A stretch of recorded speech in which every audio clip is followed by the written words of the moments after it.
సాధారణంగా బ్యాంకుల్లో చోరీ చేసేందుకు ఆరుతేరిన దొంగలు ప్రయత్నిస్తూ ఉంటారు. మరి బ్యాంకును కొల్లగొట్టాలంటే మామూలు విషయం కాదు కదా, పక్కా ప్లాన్ వేయాలి. అలా పక్కా ప్లాన్తో చోరీకి యత్నించిన మహిళ ఊహించని షాక్తో ఉసూరుమంటూ వెనుదిరిగింది. ఈ ఘటన అంతా అక్కడి సీసీ కెమెరాలో రికార్డవడంతో ఆ మహిళ దొంగ కోసం పోలీసులు గాలింపు చేపట్టారు.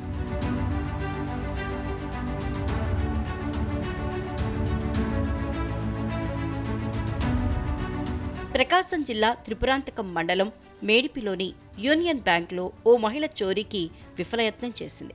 తనతో పాటు ఓ మగమనిషిని వెంట తెచ్చుకుంది. తొలుత వారిద్దరూ బ్యాంక్ షట్టర్ తాళం పగలగొట్టారు. అనంతరం ఆ వ్యక్తి బ్యాంకు బయట కాపలా ఉండగా మహిళ లోపలికి వెళ్ళింది. ముందుగా బ్యాంకు లోపల సీసీ కెమెరా వైర్ను కట్ చేసేందుకు ప్రయత్నించిన మహిళ కెమెరా పక్కనే ఉన్న ఏదో వైర్ని కట్ చేసి ఇక తన పని మొదలుపెట్టింది.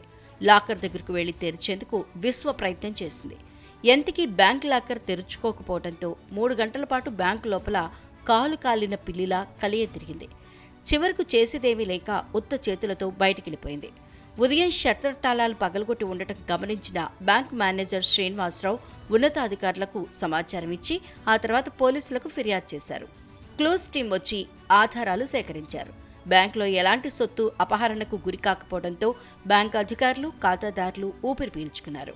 ఈ ఘటనపై కేసు నమోదు చేసుకున్న పోలీసులు సీసీ కెమెరాలో రికార్డైన దృశ్యాల ఆధారంగా నిందితులను పట్టుకునే పనిలో పడ్డారు.